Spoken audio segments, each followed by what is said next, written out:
Almost. Kit turned pages. Nita looked over his shoulder and found herself looking at a map of the East Coast, from Nova Scotia to Virginia. But the coast itself was squeezed far over on the left-hand side, and individual cities and states were only sketchily indicated. The map was primarily concerned with the ocean. "Okay, I've got it in my book, too," Tom said. "All those lines in the middle of the water are contour lines indicating the depth of the sea bottom. You can see that there aren't many lines within about 100 miles of Long Island. The bottom isn't much deeper than 100 feet within that distance. But then, you see a lot of contour lines packed closely together? That's the edge of the continental shelf. Think of it as a cliff or a mesa with the North American continent sitting on top of it. Then there's a steep drop. The cliff is just a shade less than a mile high. Or deep, Nita said. Whichever. About a 5,000-foot drop. Not straight down. It slopes a bit, but straight enough. Then the sea bottom keeps on sloping eastward and downward. It doesn't slope as fast as before, but it goes deep, some 15,000 feet down, and it gets deeper yet farther out. See where it says Somme Abyssal Plain to the southeast of the island, about 600 or 700 miles out? It has the crushing dark underneath that on our map, Nita said. Is that the whale's name for it? Right. That area is more like 18,000 feet down. I bet it's cold down there, Kit muttered. Probably. Let me know when you get back, Tom said, because that's where you're going. Nita and Kit looked at each other in shock. But I thought even submarines couldn't go down that far, Nita said. They can't. Neither can most whales, normally. But it helps to be a wizard, Tom said. Look, don't panic yet. Go ahead, panic, screamed Pichu from somewhere in the background. Do it now and avoid the June rush. Fear death by water. Bird, Carl's voice said, also in the background. You're honing for a punch in the beak. Violence. You want violence, I'll give you violence. No quarter asked or given. Damn the torpedoes. Full speed ahead. Don't give up the... Thanks, Carl, Tom said as silence fell. Where were we? Oh, right. You won't just be going out there and diving straight down. There's a specific approach to the plane.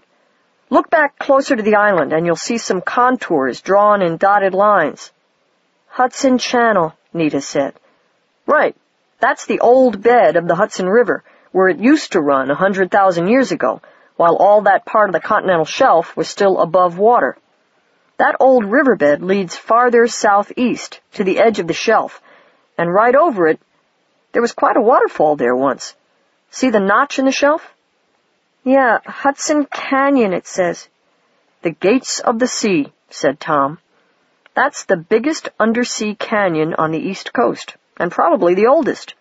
It cuts right down through the shelf. Those walls are at least 2,000 or 3,000 feet high, sometimes 4. Some of the canyons on the Moon and Mars could match the Hudson, but none on Earth. And for the whale wizards, the gates have become the traditional approach to the great depths and the crushing dark. The thought of canyon walls stretching above her almost a mile high gave Nita chills. She'd seen a rock slide once, and it had made her uneasy about canyons in general. Is it safe? She said. Of course not, Tom said, sounding cheerful. But the natural dangers are Carl's department. He'll fill you in on what precautions you'll need to take, and I suspect the whales will, too. Natural dangers, Kit said. Meaning there are unnatural ones, too. In Wizardry, when aren't there? This much I can tell you, though. New York City has not been kind to that area. All kinds of things, even unexploded depth charges, have been dumped at the head of Hudson Canyon over the years. Most of them are marked on your map, but watch out for ones that aren't. And the city has been dumping raw sewage into the Hudson Channel area for decades. Evidently, in the old days, before people were too concerned about ecology, they thought the water was so deep that the dumping wouldn't do any harm. But it has. Quite a bit of the sea bottom life in that area especially the vegetation that the fish depend on for food, has been killed off entirely. Other species have been changed. The manual will give you details. You won't like them. Nita suspected that Tom was right. Anyway, he said, let me give you the rest of this. After you do the appropriate rituals, which the whales will coach you through, the access through the gates of the sea takes you down through Hudson Canyon to its bottom at the lower edge of the shelf, and then deeper and farther southeast, where the canyon turns into a valley that gets shallower and shallower as it goes. The valley ends just about where the abyssal plain begins, at 700 miles off the coast, and 17,000 feet down. Then you come to the mountain. It was on the map, a tiny set of concentric circles, but it had looked so peculiar standing there all by itself in the middle of hundreds of miles of flatness that Nita had doubted her judgment. The sea's tooth, she said, reading from the map. Karen Peak, Tom agreed, giving the human name. Some of the oceanographers think it's simply the westernmost peak of an undersea mountain range called the Kelvin Seamounts. They're off the eastward edge of your map.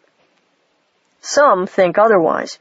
The geological history of that area is bizarre. But either way, the peak's an important spot.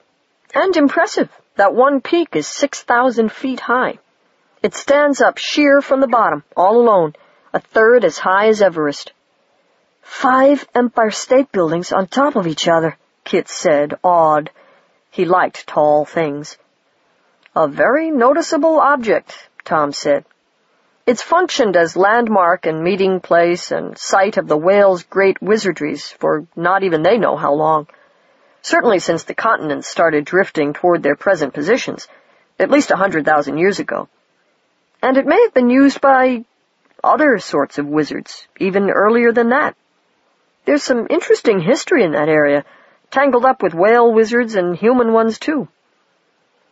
Tom's voice grew sober. Some of the wizards who specialize in history say that humans only learned wizardry with the whales' assistance. And even so, our brands of wizardry are different. It's an old branch of the art they practice, very beautiful, very dangerous. And the area around Karen Peak is saturated with residue from all the old wizardries that whales and others have done there. That makes any spell you work there even more dangerous. Cerise said that the danger level wouldn't go above moderate, Kit said. She said it shouldn't, Nita said. Probably it won't, Tom said. He didn't sound convinced, though.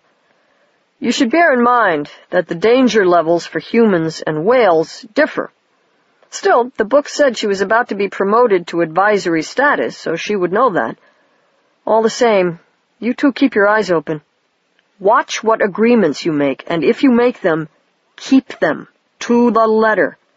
From all indications, the Song of the 12 is a lovely wizardry and a powerful one, probably the most powerful magic done on a regular basis. The sources say it leaves its participants forever changed, for the better. At least it does when it works. When it fails, which it has once or twice in the past, it fails because some participant has broken the rules. And those times it's failed, well, all I can say is that I'm glad I wasn't born yet. Be careful. We will, Nita said. But what are the chances of something going wrong? We could ask Beach, Kit said. It was a sensible suggestion. The bird, besides doing dramatic readings from Variety and TV Guide, could also predict the future, when it pleased her. Good idea. Carl? Here I am, Carl said, having picked up an extension phone. Now, Kit, about the monsters.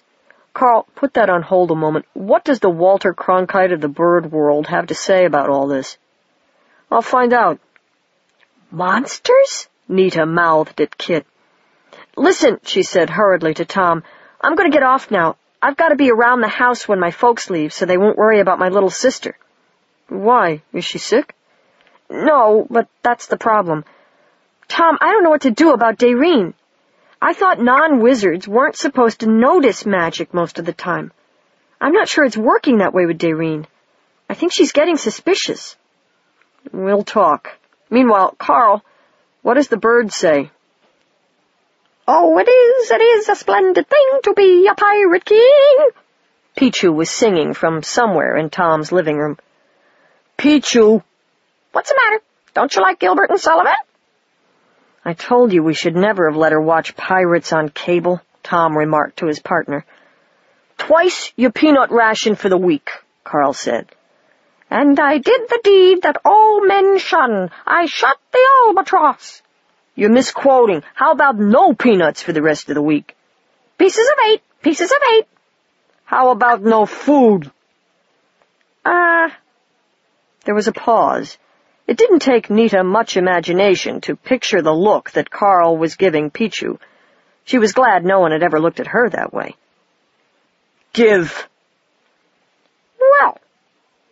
The bird paused again, a long pause, and when she spoke, her voice sounded more sober than Nita could remember ever hearing it.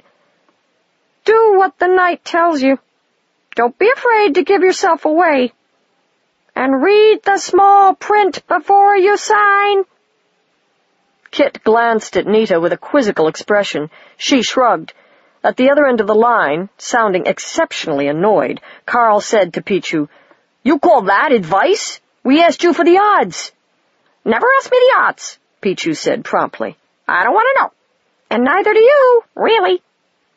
And that end of the conversation swiftly degenerated into more loud squawking and the excited barking of dogs, and Carl making suggestions to Pichu that were, at best, rather rude.